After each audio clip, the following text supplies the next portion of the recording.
여러분 반갑습니다. 정의화입니다. 제가 의장 때 만들었던 그 인성보감을 소개하는 세 번째 시간입니다. 그동안 자애의 평과 그리고 겸손 두 분을 했었죠. 여러분들이 들어보셨는지 모르겠습니다. 오늘은 세 번째로 극복에 대한 이야기를 하고자 합니다. 우리 인간은 살아가면서 어떠한 아픔에도 극복해 가는 것은 역경 속에 피는 꽃이라고 생각을 합니다. 아픔은 나만의 것이 아닙니다. 이 세상의 모든 생명체는 다 아픕니다. 아프지 않는 생명체는 없는 것이지요. 인간은 살아가면서 어려운 역경과 마주하기도 하고 아주 쓰라린 아픔도 겪기도 합니다. 그래서 인간은 늘 아픕니다. 아프지 않은 사람이 세상에 어디에 있겠습니까? 어렵지 않은 존재가 이 세상에 어디에 있겠습니까? 심지어 아프지 않은 것은 존재하는 것이 아니라고 말할 수 있습니다. 아픔은 존재의 방식이고 삶의 본질입니다.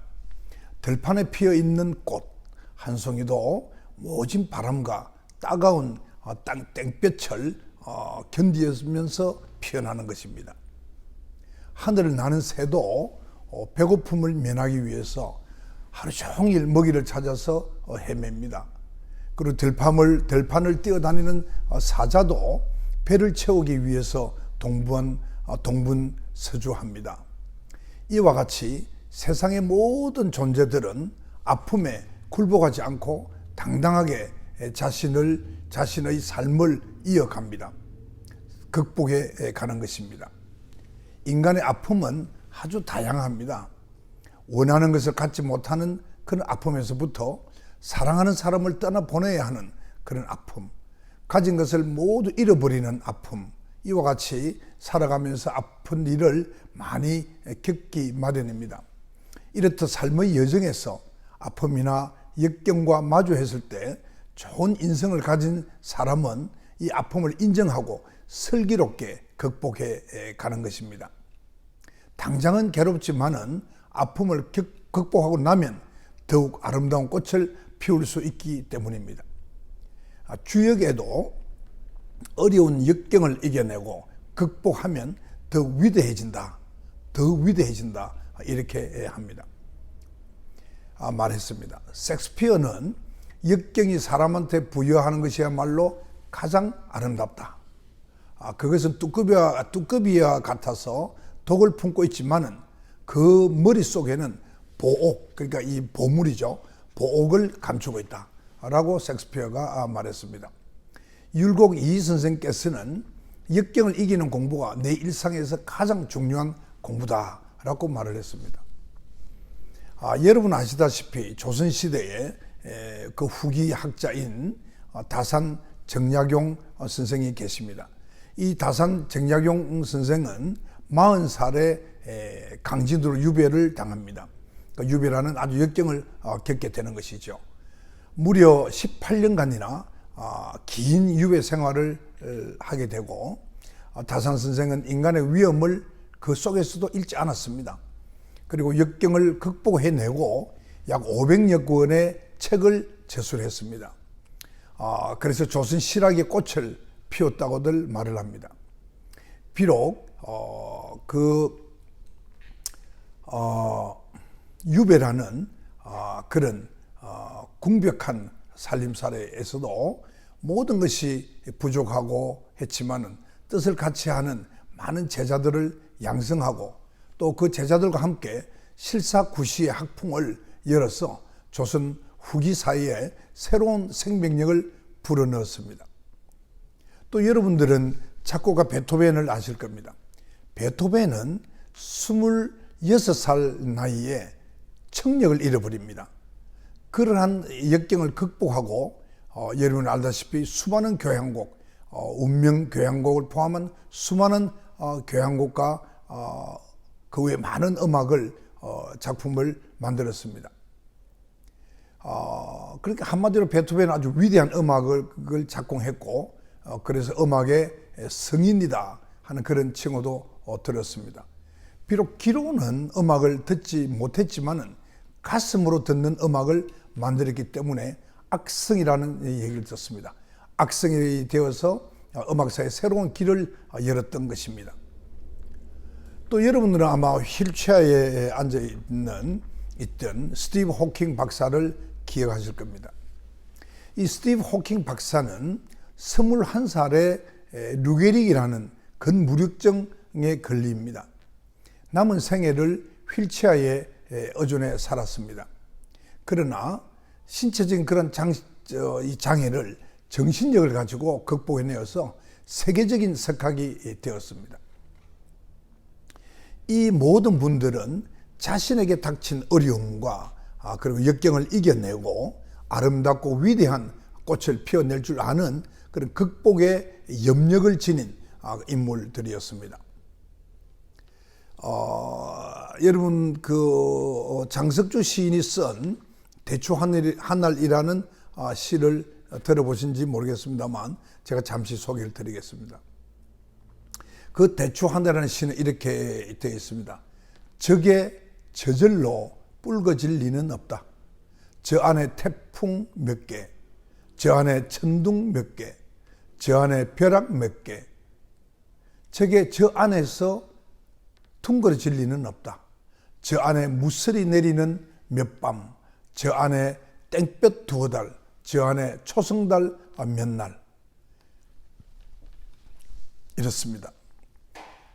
그 장 시인께서 보셨을 때 그 대추 한날은 여름날의 태풍의 고통, 또 천둥의 두려움, 그리고 벼락의 공포, 무서리의 시련, 그리고 땡볕의 아픔, 초승달의 외로움을 모두 겪어낸 가을에 이르러서야 붉게 익습니다. 그걸 노래한 것이죠. 인간은 삶의 아픔과 역경을 모두 겪어야 위대한 사람으로 다시 태어날 수 있습니다. 아픔과 역경이 대추를 붉고 둥글게 여물게 하듯이 인간도 많이 아플수록 어려움을 많이 겪을수록 더욱 성숙하고 아름다운 사람으로 변할 수 있다는 것입니다. 제가 한 우화를 소개하겠습니다. 어느 절에 나무로 깎아서 만든 나무 부처님이 있었습니다. 목불이죠. 워낙 영험하다고 소문이 나가지고 많은 신도들이 그 나무 부처에게 기도를 하였다고 합니다. 그런데 이 나무 부처를 만나려면 나무 계단을 여러 개를 밟고 올라가야 했습니다. 그래서 하루는 그 나무 계단이 그 나무 부처에게 아주 불평을 했습니다. 당신이나 나나 똑같은 나무로 만들었는데 왜 나는 사람들이 밟고 지나가고 당신에게는 큰 절을 합니까? 이것은 공평하지 못합니다. 이렇게 말을 했습니다. 그러자 나무 부처는 살짝 웃으면서 이렇게 대답을 했습니다. 비록 너와 내가 나무로 만든 것은 같지만은 나는 너보다도 칼을 많이, 그래 징이죠. 징이나 칼을 많이 맞았기 때문에 이렇게 존경받는 부처가 된 것이다. 너도 나처럼 존경받는 부처가 되려면 더 많은 칼의 고통을 겪어야 한다. 이랬다고 합니다. 세상을 살아가면서 어려움을 많이 겪어내면은 그것이 결국은 위대함을 만들어내는 계기가 된다는 것이지요. 미국의 언론학자인 폴 스톨츠 박사가 인간의 성품은, 인간의 그 성공은 지능지수 IQ라고 그러죠. 이 지능지수 IQ가 아니라 역경지수 AQ가 결정한다고 주장했습니다. AQ, Adversity Quotient라고 하죠. 아무튼 머리가 좋은 사람보다도 역경을 극복하는 능력을 갖춘 사람이 성공할 확률이 훨씬 높다는 것입니다. 이 AQ가 낮은 사람은 가다가 산을 만나면 포기하게 되고 또 AQ가 높은 사람은, 그러나 AQ가 높은 사람은 산을 만나도 포기하지 않고 정상을 향해서 도전한다고 그렇게 비유하면서 역경 극복 지수를 높이는 것이 성공의 비결이라고 강조하였습니다. 인간, 즉 나 자신은 하늘처럼 위대한 생명을 갖고 태어났습니다. 자기 자신은 이와 함께 어떤 역경에서도 포기하지 않고 극복할 수 있는 능력 역시 갖추고 태어났습니다. 나에게는 조상에게 물려받고 하늘이 선물한 역경 극복 유전자가 깃들어 있습니다. 인생에서 만나는 모든 역경과 슬픔이 역경 극복 유전자의 인성으로 이겨낸다면 더 위대한 나를 만들어낼 수 있을 것입니다. 감사합니다. 이상이 인성보감에 쓰여져 있는 극복편의 내용입니다. 우리나라는 꽤 오랜 기간 동안에 자살률이 높다는 큰 걱정거리가 있습니다.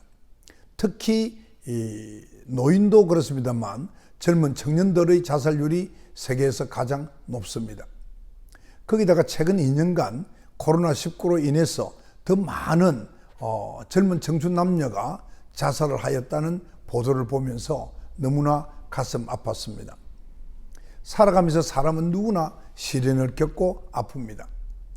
그러나 이것을 극복하고 나면 스스로 긍지가 높아지고 용기가 배가 되고 포상을 받게 될 것입니다.